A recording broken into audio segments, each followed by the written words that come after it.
Hey guys, we have Fnatic versus G2. This is probably the most hyped matchup in all of Europe. People have been talking so much about the rematch. The first time they matched up, I would say G2 got blown out of the water and Fnatic just really didn't give them a shot after what happened in early game. And G2 has really kept up tip-top form other than that one Garen game, where Fnatic has had a little bit of up and down, so I'm very excited. I think if Fnatic can't put up a good showing with how bad OG is doing, I think it's like 90-80% chance that G2 is going to win the split. I think it's almost guaranteed anyways, but if anyone's going to take G2 down, it's going to be Fnatic. So let's see how it went.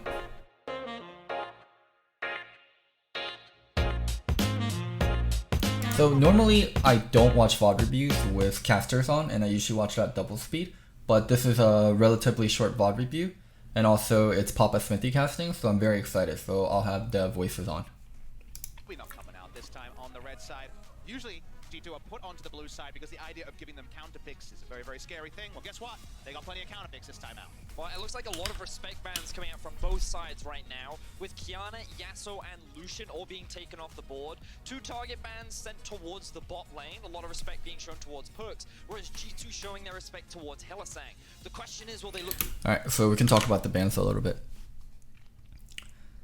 Qiyana is more of a respect ban towards Caps, and Yasuo is... Perks is probably the best Yasuo in Europe, and you really can't get practice against Yasuo bot lanes unless you play versus Perks. And G2 is just an insane team. Whenever they take Yasuo, it's not even guaranteed to go to Perks. Caps can just as well play it.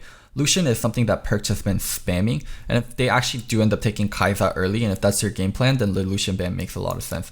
As for G2, Rakan is Hylissang's best champion, no need to give it to him. As for the Yuumi, that's a really great first pick on blue side that you want to ban out, and Corki is more of a targeted ban towards Nemesis. To ban away the Karma, and looks like they've actually decided to leave that one open. And very interesting to see that after yesterday, where a lot of Kai'Sa first pick. Oh yeah, it's not Kai'Sa first pick, it's fucking Bwipo. So Bwipo's girlfriend is apparently a Kai'Sa one trick, so he hovers Kai'Sa to show her that he's thinking of her. Oh my god, it sounds cringy, but I guess it's also sweet in a certain way. DGL talked about, wow, we got all of our standard champions because Garen. all the bot lane ban focus. Aatrox, for example, left open for Bwipo if he wants it. Wonder strikes me as a player who would be Karma first pick. Camille or, for example, a Fiore. So one thing unique about Fnatic is they're willing to play Karma bot lane. Into it. Wait and see what's happening. All we know is Karma open, Karma taken. And both players looking to send a message, a quick Garen hover, a Pike hover, lots of hints going back and forth. The Rengar a little bit mocking there, but it will be the Pike support. And after the most recent set of nerfs, that feels like it's going straight into the hands of Mickey. And Mickey has been playing... What would be like the biggest Pike counters? Because I'm not sure if it's possible for Fnatic, but if they can just send Karma topside and they know Pike's going to be a support for sure now, maybe there's something cute they could have done. This so much. He feels that the changes that happened in the most recent patch, where Pike now gets so much more gold, Fedge early. champion so much stronger, and just give Mickey more opportunities to be an even bigger carry. So I'm very excited to see this as an answer to the very classic Karma bot lane that Fnatic love to run. And we're basically fresh off that run of games 6 in a row where there was a 2v2 kill for Perks and Mickey, and in that scenario, extra 300 gold is going the way of Pike, and you have 2 carries in the bot lane. Pike pick is interesting, but Seju is just so standard. In terms of gold, so you can understand the theory behind it. Roxette's still going to get the Aatrox. G2 That's a very much a comfort pick for Bwipo. It's going to go top, and then this almost confirms that Karma's going to be AD. There can be a possibility with Aatrox mid and Karma top, but knowing it's Fnatic and the context around it, it's definitely going to be Aatrox top with Karma AD. Giving Fnatic those comfort picks, they clearly have a plan. It feels like that both teams are getting pretty much what they want. If you're going up against Fnatic, you expect the Karma priority, you expect the Aatrox priority. So G2 are clearly saying, you know what, we're fine trading TF this for early. things like the Sejuani, we're fine trading this for things like the Pike. Now the question is... Now the Qiyana ban makes so much sense. Also, oh man, Kled here feels so dangerous. I talked about it earlier in the Vitality game where they were playing Karma top, but Kled is a pick that can be played into Karma top, and Kled is a champion that's extremely great at running over range squishy champions. And in Rift Rivals, Kingdom was doing it even before Kled is buffed. And now you add in Kled plus Seju. Oh my god, that feels scary for Karma. Also, another really nice thing about Kled is when you play versus... Oh wait, it's not Karma top. Oops. It's Aatrox top. Oh, also Kled is fine into Aatrox because Kled can cut Aatrox healing. And now Aatrox is more of like a cockroach champion where he's not as like pure tank. He's more of a lifesteal tank. And lifesteal tanks, it feels bad when you're playing versus Kled. I don't think there's a jungle they can take that allows them to beat Kled Sejuani 2v2. They're going to have losing 2v2 no matter what, and it's going to be important they play it with Kled, or they play it with TF. And I think the next pick G2 is going to take is going to revolve a lot around having mid prio.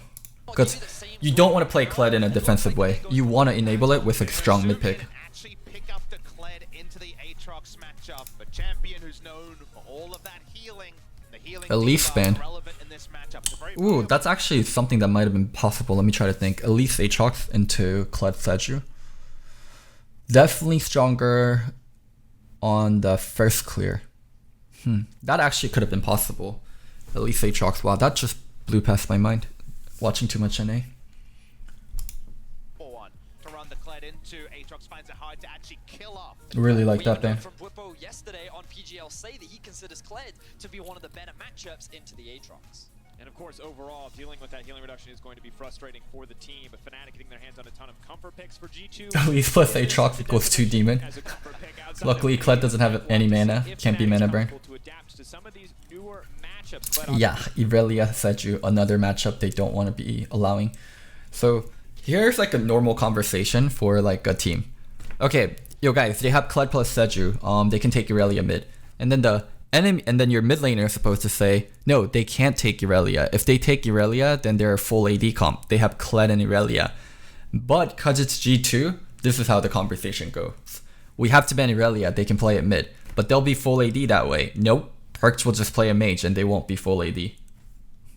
Obviously just recently rising to popularity. For now, early game is being denied. The mid 2v2 is really important. A comfort pick as well. So the Elise is taken away. We'll see what follows. While the Irelia has now been denied, potentially a flex pick for this team in lineup. Well, Sejuani locked in. They don't want to have 2 lanes with strong melee synergy with that Liban. The Kled will also always have that synergy. Just taking away strong early game tools from Broxah. You have to imagine G2 is going to continue to live in the chaos. They want these high If damage. Fnatic still really wants to play early game, they'll play Gragas or Xin All too often to pick champions. Silas ban's weird, because they're saying Silas would go mid. Silas steals TF ult and also ult. Fnatic action onto G2. Really curious as to what they're going to prioritize. The Akali is something Just that Azir. is used as an answer to Twisted Fate in the past. I believe the last time these two teams actually met up, this was the matchup that they played, and they sent Azir Caps up to the TF. top lane. But it will Let's not see be it. the case today. Yeah, some of the only good plays that we saw in a very difficult matchup for G2 were Caps on that Akali following Nemesis's TF ultimates, but this time he's going to opt for another rock in the mid lane in the form of Azir. Not something we always associate Caps with, but obviously had a solid game yesterday. I'm very surprised that he would pick this into the Twisted Fate, not because that it can't play into it. It typically gets a lot of pressure, but you cannot match the roaming power that a Twisted Fate gets once he reaches that level 6 mark. Of course, he will run the teleport, so he has that global aspect to it, but we'll see Gragas. how well he can track and control Nemesis from finding those side lane plays. My impression is that he doesn't think he's going to get a lot of jungle attention here, and he just wants to find something relatively safe with wave clear, but I do think Tom your Kench. perspective when it comes Wow, to Hylissang on Tom Kench. tempo of the game. Oh, playing away from your strength. I really like the Thresh pick a lot better. I would have loved the Thresh pick over the Kench. Easily onto that Twisted Fate, and actually be picking up the Tom Kench here on the side of Fnatic. A lot of semi-global and global pressure now as we see 3 teleports as well as the Tom Kench and Twisted Fate on the side of Fnatic. A lot of potential to move across the map that may be difficult for G2 to match, but Perks will grab a TP of his own, and we'll see what the mobility of a Pyke can do. But the debate here for G2 Esports as to what exactly they want to roll out in this bottom lane, it will be the Xayah, a priority pick left untouched. Xayah Knight versus the Something that TF. works against all the pick power that Fnatic have put together, the gold Alright. card, the Grog. Let's talk about the draft a little. So I'll talk about European style of draft and where it differs from NA. Where NA is like hey, I'm gonna do something aggressive. And then the other team is like, yeah, you're gonna do something aggressive? Okay, do something aggressive. We're gonna pick defensive stuff and we're gonna make it hard for you to be aggressive. And you're gonna fumble on your aggression and we're gonna scale and win. Where European draft is like, I'm gonna do something aggressive early. And then the other team is like, no, you're not, I'm gonna do something aggressive early. And then the other team is like, no, you're not, I'm gonna do something even more aggressive early. Where I feel like the bans in NA would have been going towards Jarvan here, not the Elise Lee Sin. This is where I see like the biggest difference. Like these Lee plus Elise ban instead of the Jarvan ban, where one team is like, okay, we have Seju, you reply Jarvan, and then we'll both kind of play team fight. But in EU, it's like, we have Seju, we're gonna ban out the early game shit so you don't abuse us early. So yeah, that's really interesting to watch from Europe. And just really disappointed in this Tahm Kench pick. I'm trying to think when it enables. Karma's such a strong independent. Karma's a independent, fierce woman. She don't need no protection. She's fine by herself. And I feel like Tahm Kench shines the most when you're playing it with non-dash AD carries and very strong 1-3-1 comps. And I don't like the Kench here. It is a 1-3-1 comp. Karma is going to be mid, and TF and Aatrox wants to play off the side lane. But I'm just not sure how this duo is going to function well together. So, strengths of Fnatic comp, I would say early game.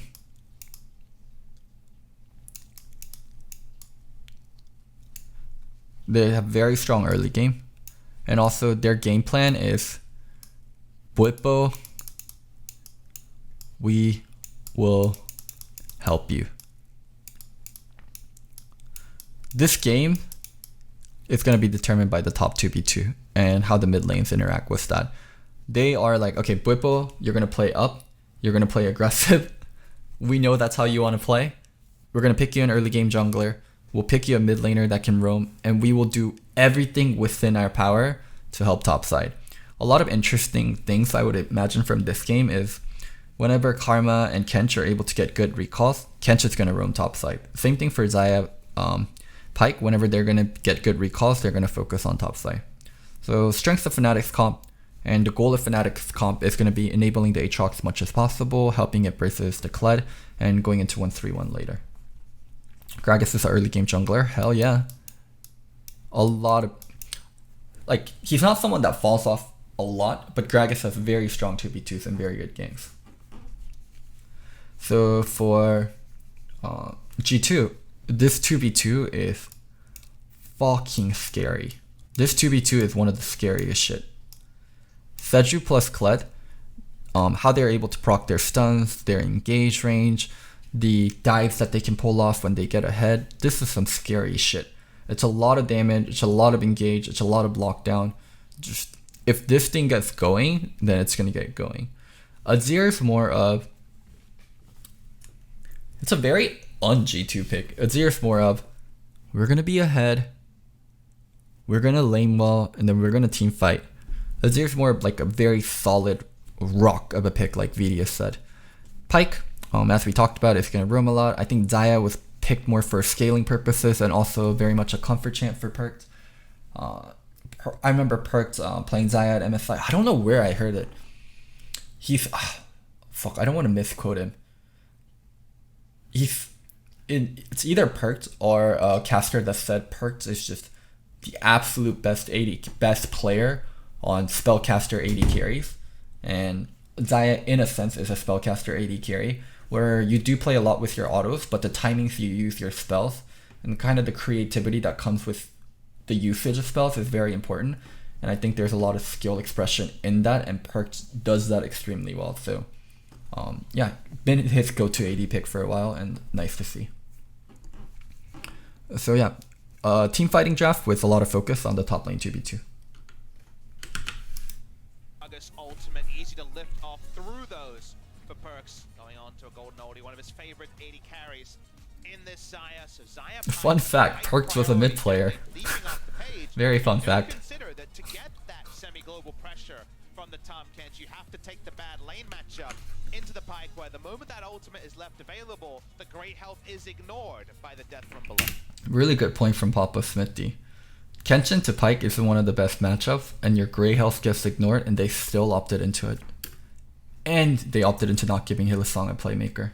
Yeah, it certainly is, and I'm just looking across the map right now and seeing who has priority where. And it feels like that in the early game, Cap should be able to get push onto the Twisted Fate. Wonder will also be able to get push on towards the Kled, which means the Broxer may struggle in terms of some of his early clear. And I wouldn't be surprised to see Jankos actually threaten some invades. We need a Perks Kate or a Jinx game. That is one pick I don't see it a lot from Perks.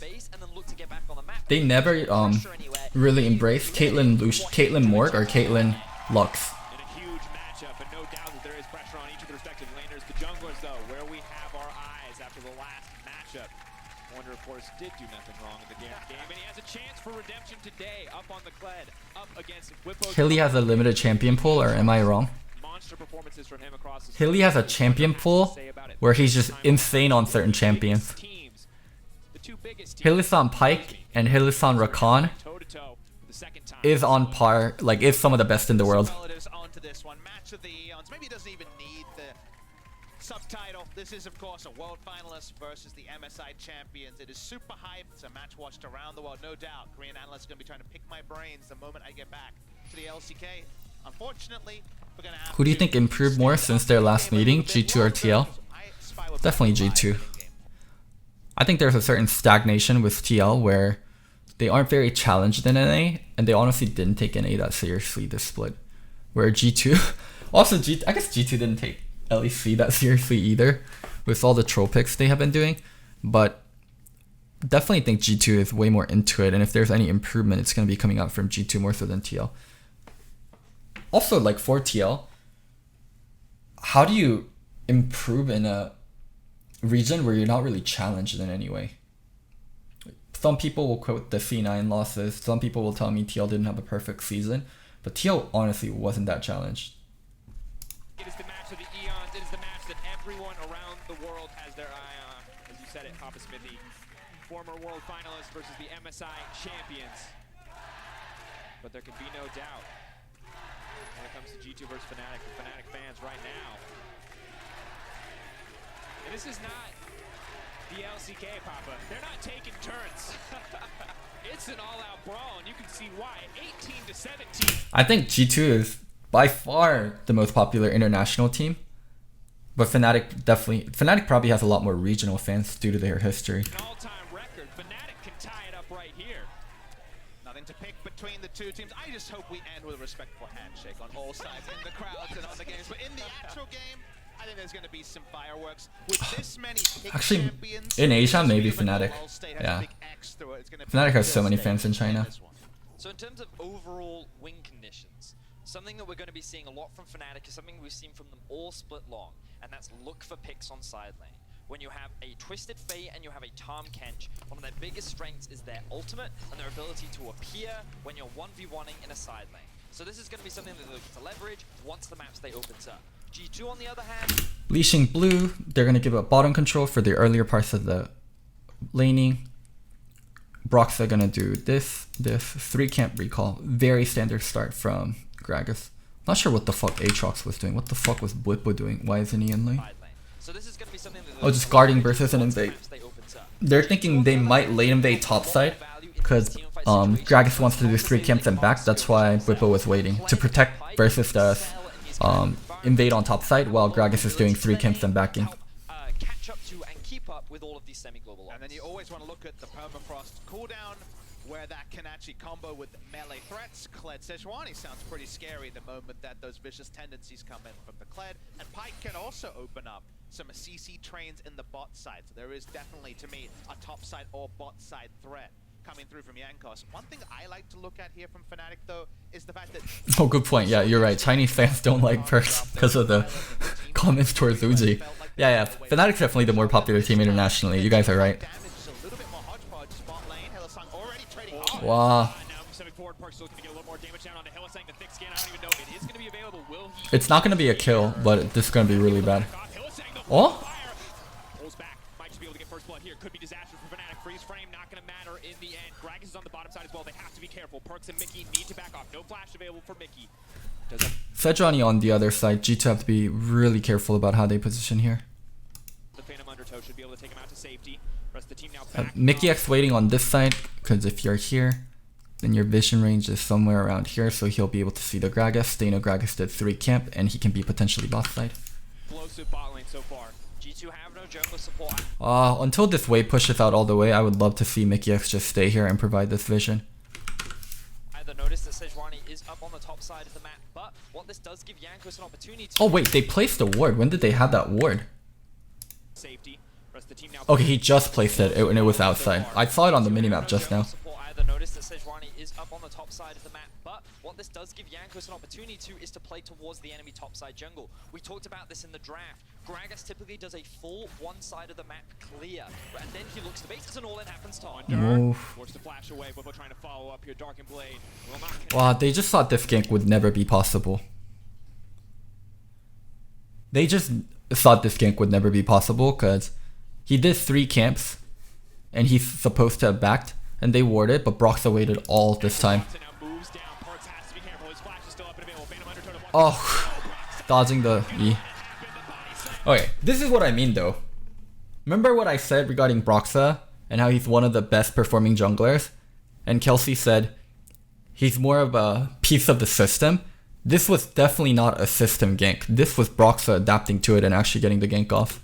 First blood for Reckless. Huge punish coming out from the side of Fnatic, and massive misplay from Perks and Mickey by forcing that all in. They put the lane in a situation where they had to try and push it out, but they should have known that Broxa was on the bot side of the map. They're gonna lose top side stuff for it. Now getting engaged on by Whippo. Demounted once again. Disastrous position to be, and obviously loses access to half the abilities in Bud's kit. Lane phase already.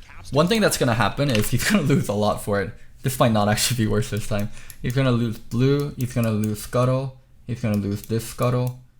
He's gonna lose blue plus double scuttle. Let's see if there's a way he can deal with it. Bot side, but things not looking quite as clean as G2 may have liked in the early game. And whenever someone dies between 2 big fan bases, the blame game will always come through. But I actually think you're right on the money, because as you mentioned, Jankos got the blast pine in. It was clear that Gragas was playing bottom side. Perks and Mickey had to play like Gragas was there, and they chose a moment to push up when they couldn't afford to. Good target selection for Box. I'm sure we'll see a replay. See all the machinations there, but Oh wow, Yanko's not going for bottom scuttle. What are you doing? Why'd you start recalling? Completely agree, and I think the bright side for G2 is that Jankos was able to steal away that blue buff, but of course, Fnatic walk away as the victors, given that they found that first blood. No. He's still on the aggressive. He hasn't cleared out any of his topside jungle camps, and he's still only level 3 right Okay, now. the wave is gonna bounce back. Small point to also discuss is that blue buff was stolen, but no camps were awarded. Broxa unsighted. Predator coming through. Wonder starting to stack up a bit. Good damage. Oh, wait, don't go back in. Don't go back in. No way. Tactical recall. This is just posturing. Wait, why didn't you just do your camps? No one's going to commit to anything else. Wonder still has to be careful, however. Where this train goes, the bot lane, not going to matter. Hill is saying though locked up. It's going to get pulled back under tower. That's going to be massive. Thick skin isn't going to be enough to save the day. Now retreating as Reckless will do his best to protect his lane partner, but no doubt, bot lane once again looking for the all-in at every opportunity. This is the kind of bloodbath that we wanted to be seeing from What is this? Fnatic. They did draw first blood, but both junglers trying to assist with pressure. Captain Nemesis What now the going in fuck? mid lane. Not quite as exciting as what we've seen everywhere else. Oh my god, he's still staying top side? Note that both mid lane and bot lane know they're isolated. Broxa continues to walk. He's still level 3. He doesn't care about camps. Has to be careful though. Stacking up. Here's the shotgun. Oh. Back the quick remount, and we'll be able to walk. Oh my god, this was such a waste of time. Throwback to the first time these two teams went toe to toe. Jankos on his own, great advantage, but Wow. he's the one everywhere on the map fishing for these kills. But it's important to note that even though he's gone from unconventional ganks, he's only had 3 camps cleared and an assist. He does lose the bottom scuttle also. Oh my god, he got fucked so hard. No, the early gank was fine. He just had to adapt afterwards and do the fucking camps. He decided not to do the camps. This is called a high-risk, high-reward gameplay, and right now, it is not paying off. Only level 3, Jankos level 5, Caps is there to support him. Oh, who got the camp there? Only level 3, Jankos level 5, Caps is there to support him. Did Broxa get it? Shit, I keep missing it. Jankos level 5, Caps is there to support him. Oh my god, Jankos Got it. Fuck. That's so bad. Down here on the top side of the map, and meanwhile, we are poised for for a bit of a fight. Caps is now going to push him back. Nemesis is going to be in trouble. Immediate the follow-up. CC is there. Nemesis running for his life. The hook will not connect. A minion body blocking there. But Broxa now there to disrupt. Caps needs to run for his life. He's used all of his cooldowns. Can he make it out to safety? The ignite ticking, and down goes Caps. Hylissang will grab the kill. Mickey next on the list. That's going to be an acquired taste with the tongue lash. Okay, here's my thing though. Imagine he's not Tom Kench here. Imagine if he's not Tom Kench here. Imagine if he's something like a Thresh here and he did this roam.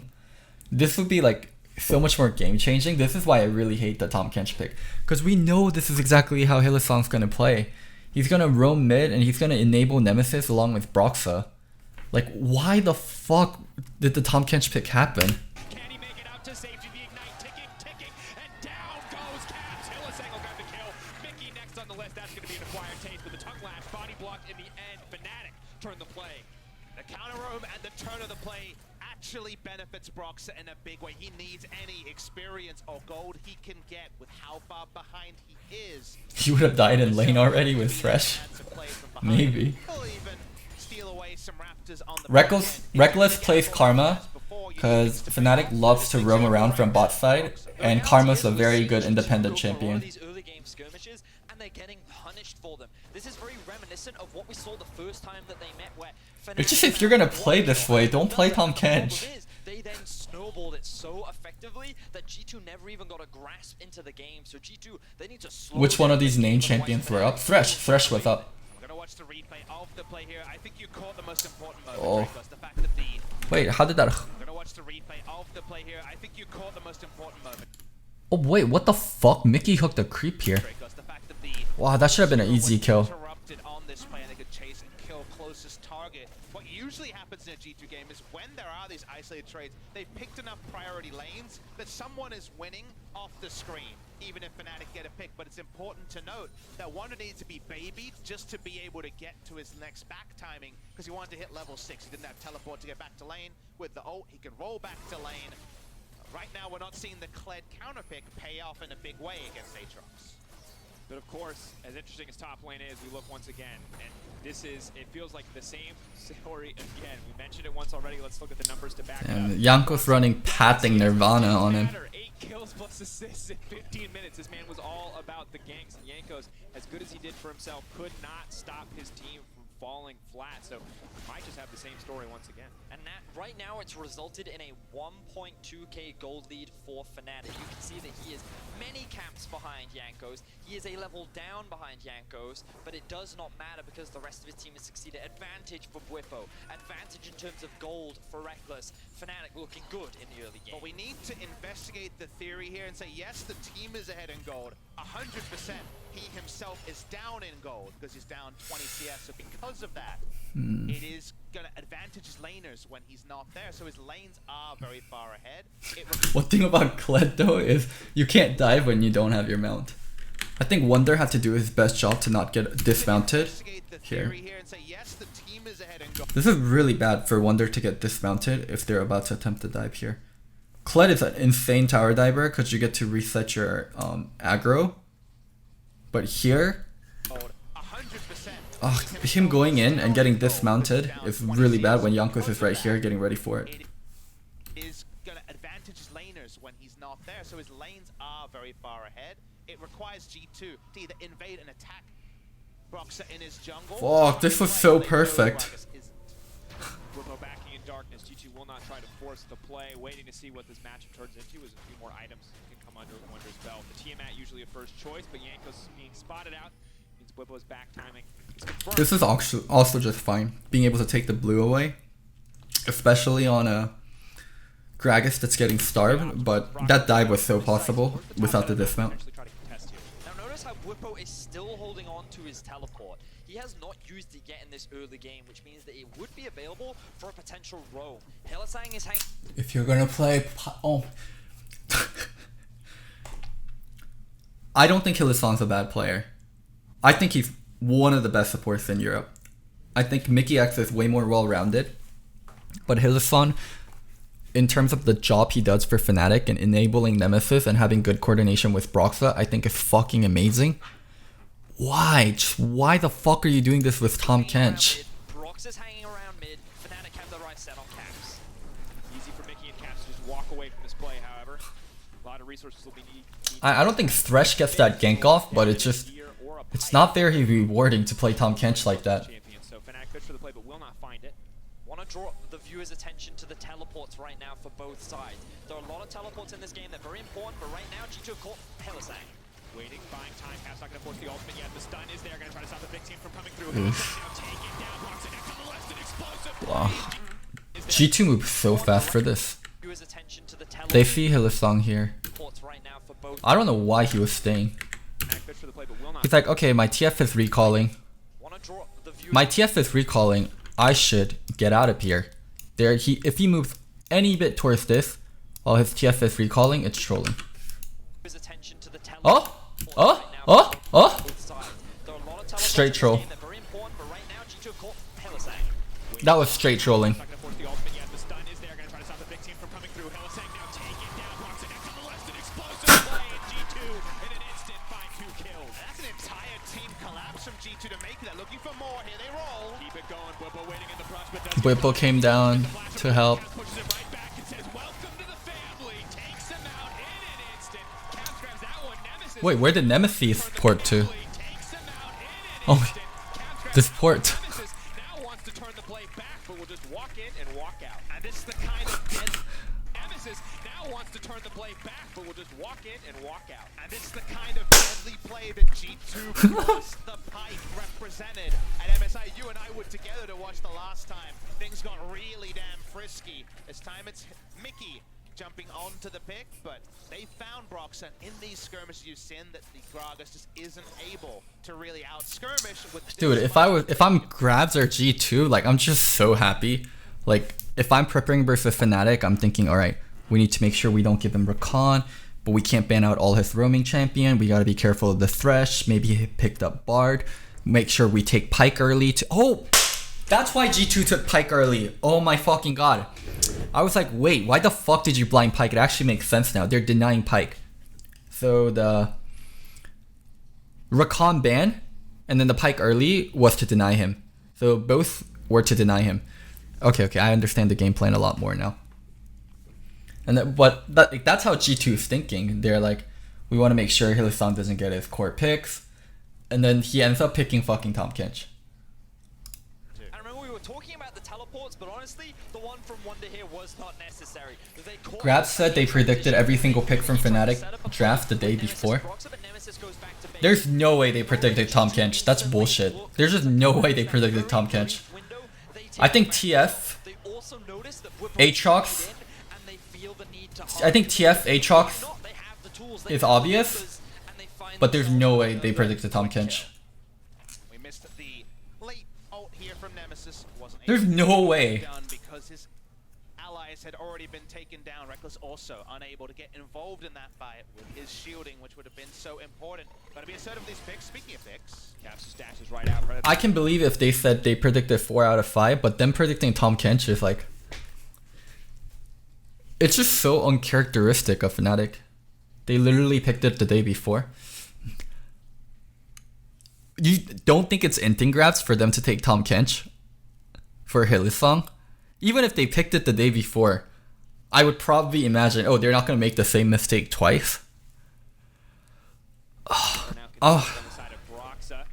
There's no other good pick with Karma. Trying to think.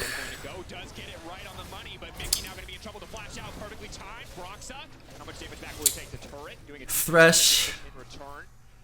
Thresh or Bard. It feels like Brox is in the right place at the right time for a lot of the plays that G2 have been trying to make. He was there to counter the gank in bot lane, he was there to support Whipple in top, and now he's here to answer this setup play onto Nemesis. Trying to think if Thresh or Bard would have been possible. I'm not gonna lie to you guys and tell you guys I'm an expert on these Karma matchups with Thresh or Bard, but it just, I feel like Tahm Kench makes no sense as a pick there.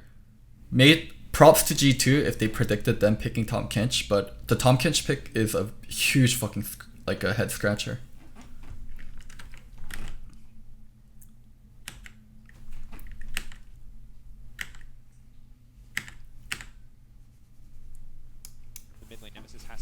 Alright, let's go back and rewatch this part. Here comes the hook. Where's it going to go? Does get it right on the money, but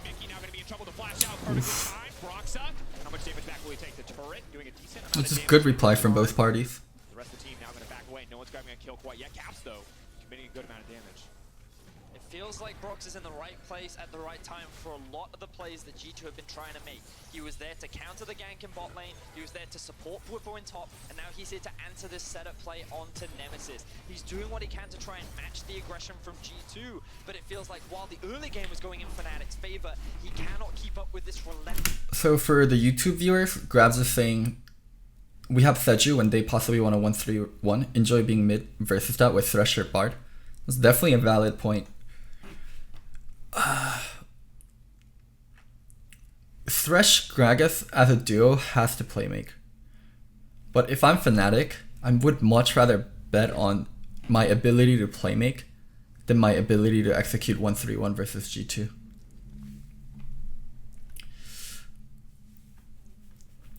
I don't want to over obsess on the catch part, and some of my questions got answered. It's still mind blowing to me. Pressure that is coming out from the duo of Mickey and Yankos. Now watching G2 get another turret played in mid as the game goes on. We might have to hold that point. Illusangulo already. Just gonna say goodbye. Reckless now gonna be in trouble. The shield not gonna matter. That's the feels bad about Kench versus Pyke.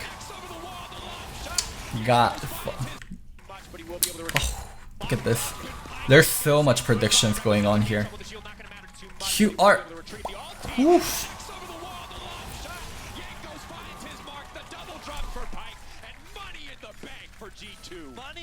Money for Mickey X. This man now has a 1. I guess it wasn't that much prediction actually. He just did it from a long ass range. He is primed, poised, and ready to carry, but Fnatic are looking to answer back. Yeah, trying to make a TP play to try to get this top lane turret. Only gonna get a plate from it. G2 can continue to play for picks with Reckless abandoned. Max range is QR. Doesn't want to play the 5v5 team fights. They want to play with strong side lanes, but those side lanes can never be set up if they have to respond to G2 outright aggression every moment. And Papa Smith, this is really common play. If you ever get a faster reset, whether it be it's off of death or it's off of someone pushing, going straight for the Herald. How do teams deal with the Karma Tam Kench lane? How do people answer Fnatic's typical strat? We'll get to that in a second, as it looks like Mickey will just dash out of there. But what we've been seeing is just Mickey abandon the lane, look for constant roams, because this love G2's adaptation to this. But those side lanes can never. G2 pinged, they didn't have vision, but they pinged, hey, they're gonna go do Herald.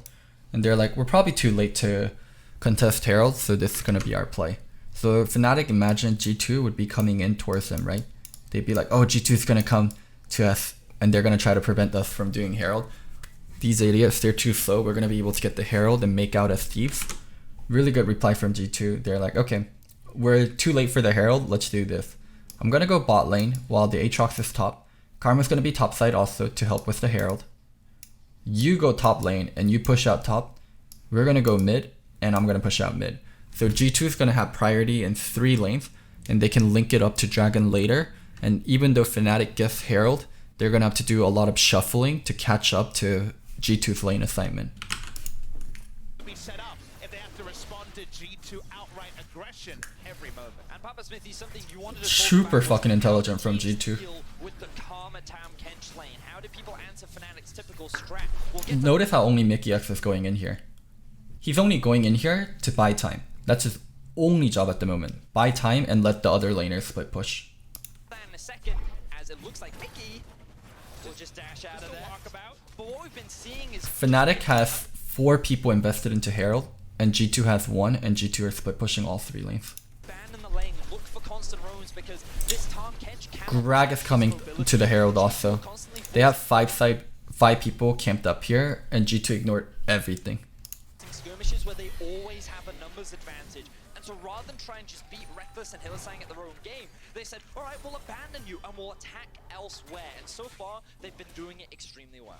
Yeah, now Fnatic's shuffling around to try to catch up. Gold earned from that ultimate, helping bump up what is now a 3.2k gold lead on the side of G2. But Fnatic have secured the Herald. They do have a chance to respond. And that was so good from G2. This is what I mean though. Like people talk about, oh, G2's so good at being aggressive.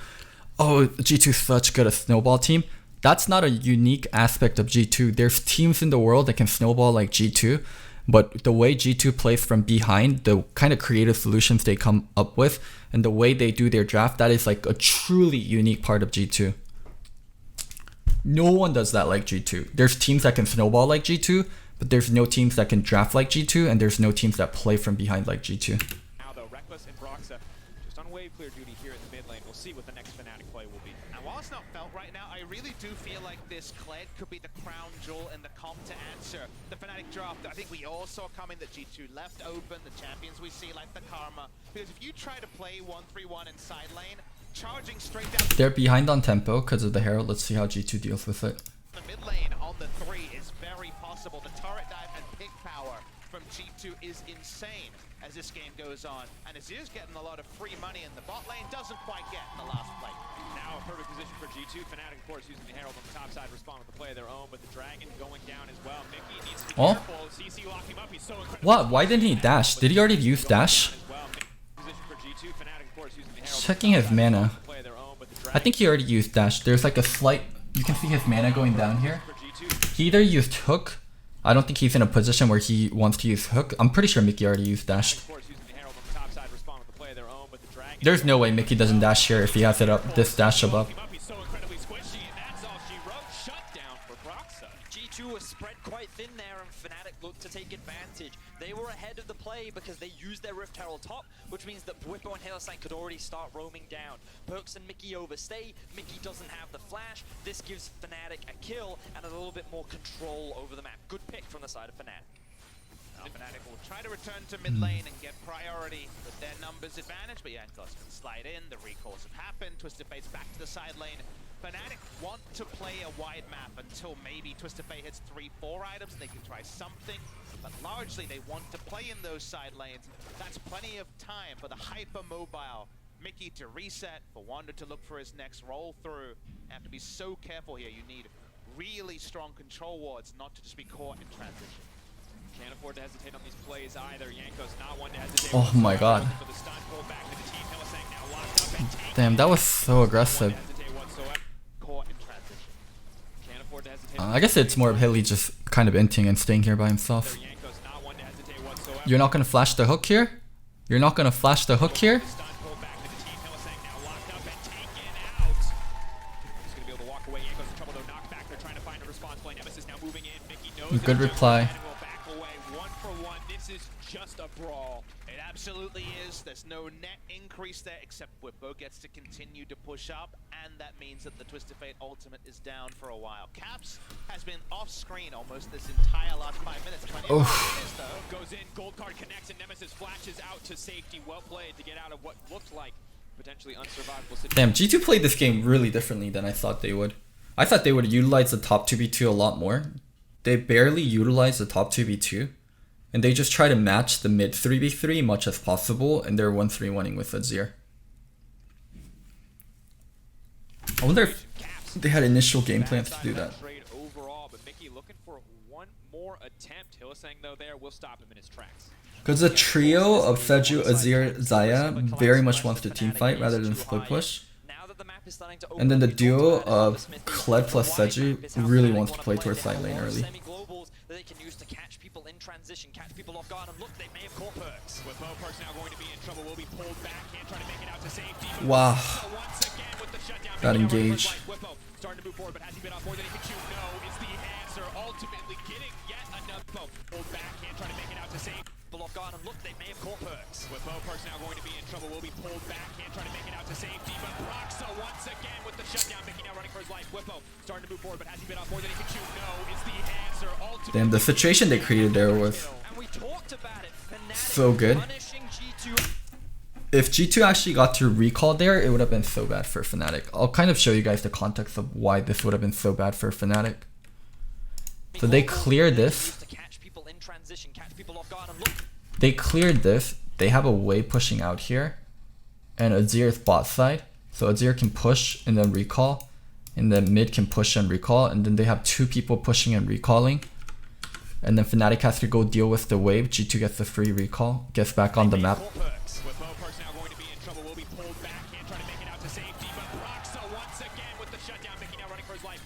Starting to move forward, but has he been off more than he can chew? No, is the answer. Ultimately getting yet another Hillsong went for a bottom play on the Azir. Punishing G2 as they move between the lanes, as they make these rotations, is when Fnatic excels. And now they've been able to equalize the kills, close the goal gap, and it's all just great utilization of where they have pressure and punishing the oversight of G2. Absolutely, they had topside control. Perk didn't play around that, and the Infernal Chains having that preferential interaction with the Xayah ultimately still tug her back. You still can get that sweet spot. Those two go down, and now Nemesis can actually make a side lane play and not be worried about a charge mid lane on the three members. Rolling through the replay, and this interaction here on the chains is what really undoes Perks. You can see how the double knockup ends up coming through from Whippo. There's no time for Perks to react because he's got no flash, he's got no heal, and the damage from Whippo is just so strong. He finds himself. Fnatic did a really good job of cutting off their tempo. Caps now trying to escape. Will be forced to use the ultimate there. Meanwhile, on the top side of the map, a tower. Tier 1 has now been taken by Wonder and Yanko. The team up there very deadly. Permafrost to lock up a Mickey. Now permanently visible for a bit of time as Caps once again dashes up safety. Nemesis, though, with no mana, does have to be a bit careful. Solo laners and junglers teaming up. Flash on the Perks. Are alive. Perks getting locked out by the Aatrox. The forcing the flash out. The TP now coming into mid lane. Mickey flashing forward, bringing Whippo back. Yanko's is here in the meantime. Here comes the Kled as well. The Karma first in line. And Reckless goes down. They're looking for the resets now. Whippo incredibly low. Mickey, where's he going to go next? The Grey Health not going to be enough. Mickey gonna look to grab another, but misses. Doesn't quite connect. Caps on the backside. Fishing for a little bit more. The Kled all Wow, there's just so much focus on the mid 3v3. Forcing the flash out, the TP now coming into mid lane, Mickey flashing forward, bringing Whippo back. Yanko's is here in the meantime. Here comes the Kled as well, the Karma first in line, and Reckless goes down. They're looking for the resets now. Whippo incredibly low. Mickey, where's he going to go next? The Grey Health not going to be enough. Mickey gonna look to grab another, but misses. Doesn't quite connect. I thought this game would be so much about side lanes, but this game was more so about both side lanes actually collapsing onto mid side. Caps on the backside, fishing for a little bit more. The Kled all will not connect, but Yanko's gets enough movement speed to dash forward. Caps Oh. fishing for the kill, and he'll find Whippo. G2 find themselves 3 quick kills, and it is Fnatic that is now punished. They look to attack Caps on the side lane. They could not find the kill.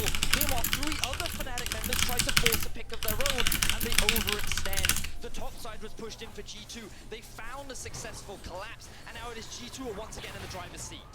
Will connects, Broxton will just dash out to safety, but G2 instantly laying down vision, trying to set up control on the bottom side of the map, see what else they can grab here. Perk's not afraid to even go for some camps. Fnatic, in the meantime, we'll reset, pick up a bit of farm, and try to recover before the next play. Very fast, the shoe is on the other foot. It is very much anything you can do, we can do better, as G2 are the ones coming from multiple directions that time when we get to it.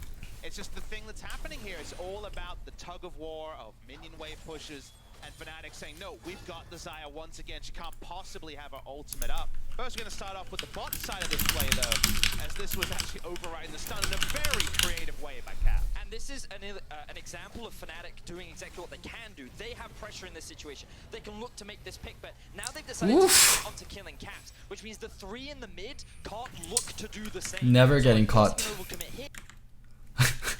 TF trying to catch a Azir in side lane. They have pressure in this situation. They can look to make this pick, but now they've decided to get onto killing Caps, which means the 3 in the mid can't look to do the same. So by forcing an overcommit here, it buys time for, as you can see, the Kled and the Sejuani on your mini-map to set up the flank from behind. This is super duper aggressive. What did I miss? Watch Caps outplay? This is literally the one I'm watching, no? She can't possibly have her ultimate up. First, we're going to start off with the bot side of this play, though. Oh, the forward dash there. First, we're going to start off with the bot side of this. Okay, I'll explain to you guys how this works. As this was actually overriding the stun in a Oh my god, okay, that's the fucking outplay. Holy shit. Side of this play, though, as this was actually overriding the stun in a very creative way by Cap. And this is Okay. So I actually had to do shit load of research on Azir when Azir got changed, because that's when I was still coaching.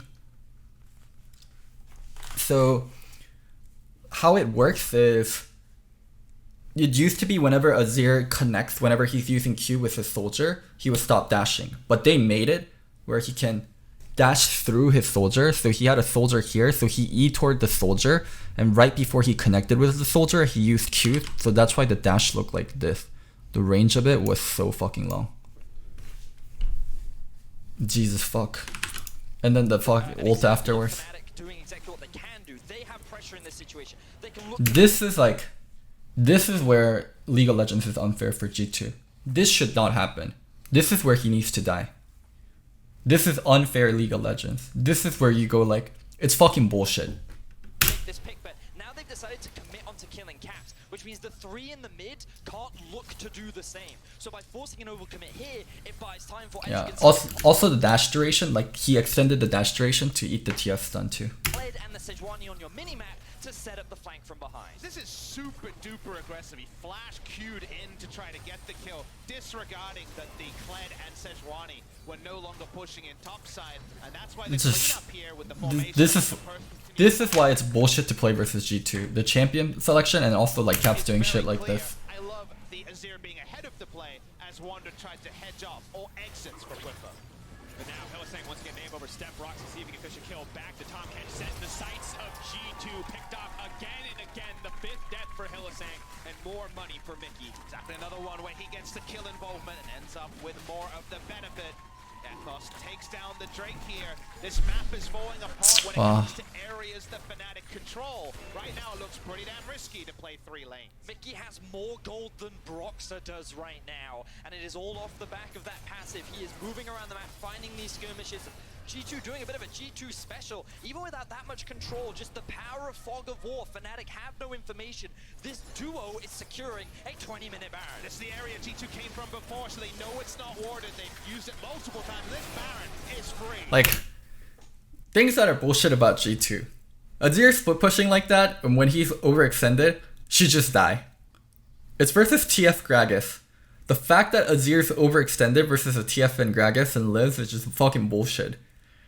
Like, normal teams can't 1-3-1 with a comp like this. It's just, G2 just being, well, more specifically, it's just Caps being so fucking insane. It's like saying LB, that's a bad argument though. It's like saying LB should be caught on site. LB, LeBlanc should be caught on site. It's more so, I think there's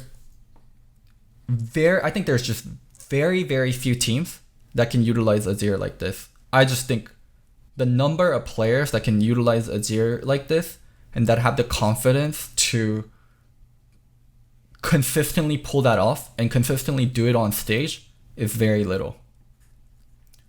It's something extremely unique to Caps. Like, Grabs, honestly, maybe your view on it is different because you have Caps and what's possible in your reality is different from most coaches. I think it's unfair to other teams and other mid laners to expect that. In G2's reality, in your reality, I 100% agree with you. Like, I wouldn't even think you're lying if you says Caps does this all the time. Like, we knew he had thumbs and it would be possible. But for, I would say, 90% of other coaches and mid laner, I think that expectation is like, I'm not confident other mid laners can do that and have the bravado to do that and have the consistency to do that consistently. Taken away, G2 with a massive advantage now, nearly 7k in their favor. Broxah will try to stop a recall, but will not get a single one. And Fnatic are clearly now on the back foot. We'll see what G2 does with this buff. What a small window that G2 had to make that play, but they exploit it so massively. A trait that I think is so unique to G2 is how efficient they feel and how they utilize their time to make plays, and that was a great example there, securing that Baron without giving Fnatic an opportunity to even be aware of what was going on. It's not like you don't go for hard but optimal combos in fighting games. That's very true, Jundo999. You do go for hard and optimal combos in fighting games. Now compare that to how many times do you practice that combo, how many times are you in that situation in a fighting game versus League of Legends. In League of Legends, you don't have one main champ, you have several champions that you play. You're rarely in that situation, there's so much different variables. It's in League of Legends, just that execution of things like that is just so hard to practice and so hard to consistently do. Really good stuff, gives G2 a 7k gold lead now. Definitely think it's some of the contest is lost in between all the skill expression and high skill players. Hylissang is hopelessly out of position. Maybe the turn can come in here, but Hylissang will go down. No. Stopwatch now comes out, tries to buy a bit of time. Ulti on the backside, mitigating the fight. Hylissang in the midst of everyone, but G2 now running over the fight. Unstoppable from the Kled, now coming through, but will not find a target. Bwipo doing his best to disengage. The shutdown onto the Azir, though, is crucial. Bear trap on a rope will not connect any further. Nemesis, but Bwipo is now down. The resets are This game's just disgusting. a little bit more money, and that's all it is. G2 take the fight. 4 members are dead. G2 has the To be fair, Caps played literally 40 solo queue games of Azir that week and got it twice, so I expect that shit. I think both statements are true. It is definitely fair on your part to expect it, and fair on your part to tell your team to play that way, and they can execute it that way. But you also have to admit that's something very unique to your team. Like, as a normal viewer, and as someone like that, I watch a lot of League of Legends, and I don't see any other Azir really doing that on that consistent of a basis. That's just that's just not a thing. Why is he caught here again? What's the context for this? I think it's some of the context is lost in between all the skill expression and high skill players. Hylissang is Covering hopelessly ward. out of position. Between all the skill So he's here trying to clear a ward while the mid lane is being pushed up here. expression and high skill players. Hylissang is hopelessly out of position. Maybe the turn. And that's a goner. Hylissang will go down. They're taking this fight because they know if they let Hylissang die and then they take the fight at turrets, the game's already over. No. Stopwatch now comes out, tries to buy a bit of time. Ulti on the backside, mitigating the fight. Hylissang in the midst of everyone, but G2 now running over the fight. Oh my god. This cam is... Oh my god. I fucking hate it when Riot does this shit. I'm watching my team lose a team fight. What expression do you want me to make? Kled now coming through, but will not find a Oh target. my Bwipo god. doing his best to disengage. The shutdown onto the Azir, though, is crucial. Bear trap on a rope will not connect any further onto Nemesis, but Bwipo is now down. The resets are here, and Mickey's gonna finish. Fuck that cam. As a coach, I feel for you, young buck. I fucking feel for you. G2 has the Baron and they The Riot guy has like his camera right up here, and you know they're broadcasting it, so you're just like, in your head, you're like, oh my fucking god, oh my fucking god. You don't want to show it, so you're just like, have a wave right behind them. They're looking towards Fnatic's base. they have stationary cams, so you don't even know when. What Fnatic did early in this split. Absolutely looking to break the base. I'll get an inhibitor at minimum. So you have to keep that face the whole time. Not long enough to end the game, but a couple more picks and G2 could be rolling through. Won't stay for the inhib either. As confident as they are to force these fights, they will not take any unnecessary risks in this exchange. Retreating, knowing that they still have 2 minutes left on this Baron buff. Already a 4K power play. Let's take a look back at that last replay. Yeah, Hylissang was the one here that really provokes all of this. Why? What are you doing? And all of his team has left him behind. Yes, you have a stasis, there's a global, but Oh still my god. at every single approach against a Baron buff team that is so strong at team fighting at this point in the game. And from there, it's very difficult for Fnatic to spare his blushes. I mean, this Karma just does not provide damage at this point in the game. And trying to force that play was just a massive mistake from Hylissang. And it just gave G2 the free opportunity to force this fight. They are just so strong, so many second items coming through. Mickey's now level 11, and look how he's constantly looking for picks. It feels like Fnatic, after finding a lot of successful early game plays, have been still trying to make them without having the appropriate pressure to support it. Confidence a good thing, but not in this case, costing them in the end as these plays come through. Nemesis stepping forward, Hook will miss, but G2 now barreling forward. I set on Wonder, but I don't know if they're gonna have enough damage to kill this one out. Now teleport into the mid lane. Meanwhile, desperate to get they've something abandoned back. top. Yeah, but they're just gonna grab another Okay. kill. Is it really worth it to take one kill? Fnatic will now try to find a fight with a man advantage, but G2 not scared, are now going to back off. Predator coming in. This could be the fight for Fnatic. It could mean everything. They have the man advantage. What will it actually amount to? G2 on the retreat for now. The Azir, the Zayat, difficult to approach. I'm actually shocked that G2 didn't fight here. I was pretty convinced that G2 would fight here. I was checking G2 ultimates as they were, backing up. I'm like, okay, they're gonna take the fight here. Because they had all ultimates up, and it's such a G2 thing to take the fight here. They have the man advantage. What will it actually amount to? G2 on the retreat for now. The Azir, the Zayat, difficult to approach. They want to fight. They're going to have to fight toe-to-toe with the Azir tower as well. Fnatic still Okay, well, they do take the fight. Pulled forward. Gold card for Nemesis in the backside. Will lock up Yankos, but they retreat to the tower. This is G2's safe haven. This is their Alamo. If they want to fight, they will do it here. The Fnatic do not have the confidence to step forward. Meanwhile, Pike continuing to threaten. Nemesis now in trouble. The lockdown is there. Oh god, Caps. Finds his purchase. That's the double. He may just miss for the triple. Reckless now running for his life. God. Huge misplay here. Look at it. Oh my god, look at him auto that ward. NA, I don't see NA miss making that big of a misplay.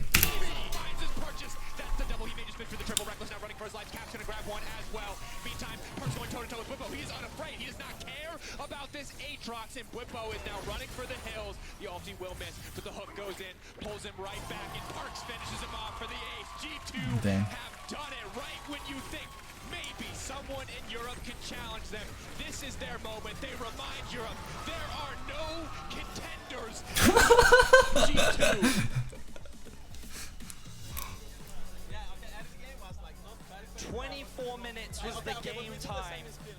It was so intense, the action between these two teams in the early game. They're just so nonchalant. They're like, okay, we beat our biggest rivals. Everyone just comes slowly up to the stage. Both of them were punishing each other's mistakes, but it was that one crucial one from Fnatic. That one where Wait, what are they shouting? Mistakes, but it was that one crucial one from Fnatic. Euphoria? Where they tried to force a play mid, that overdive that allowed Baron to G2 Euphoria. mid, quickly converted into a Baron, and then all of a sudden Fnatic had no more answers. G2 Euphoria. Beautiful play from the side of G2. Very exciting game and extremely quick in terms of how G2 were able to close that one out. And proving once again why they deserve to be at the top of the standings after yesterday's performance. After the first match versus Fnatic, it was easy to see why fans could err on the side of Fnatic in this one. Why they could doubt G2. Things that surprised me about this game. How little G2 played towards top. The Kled Sejuani, I guess there were some times they were looking, but how little they played towards top was a little bit surprising for me. And the other thing that was surprising for me was Fnatic's early aggression with Tahm Kench on mid lane. It's just... Tahm Kench's biggest strength is in 1-3-1 and kind of his resiliency in lane. But the fact that they picked Tahm Kench into Pyke was really surprising. And also the how much just early 3v3s they were willing to take was also really surprising. It's... Fnatic understood their probably best shot was the 3v3 around mid lane, but they didn't really draft for it, and they played towards it so heavily. I don't think Fnatic does a lot of things better than G2. Maybe it's even arguable to say they don't do anything better than G2, but the one thing that Fnatic has shown a lot of strength with is the mid lane setup, is the Hylissang roams, and they didn't utilize any of that. All the players, coaches are saying it is a mid-bot meta. I do think the meta is way more centered around mid and bottom. It's just, I saw the Kled and the Sejuani together, and I was like, damn, that is a fucking scary 2v2. I saw the TF and the Tahm Kench, and I'm like, okay, Fnatic's drafting for 1-3-1. They drafted for 1-3-1, and they put all their eggs in like the early game. Like, why? You drafted TF. You drafted Tahm Kench. Like, your strengths come later, like when you're playing the map a lot. And they just play so far away from it. It was just really confusing. And overall, still really well played from G2. And the fact that G2 just considers Azir a 1-3-1 champion and the way they utilize it, they're on they're playing different League of Legends. The League of Legends they play is very different from the League of Legends most teams are playing. Like, most teams aren't. Let's draft Azir, let's put him in a side lane. He's gonna outplay things. They're on another planet.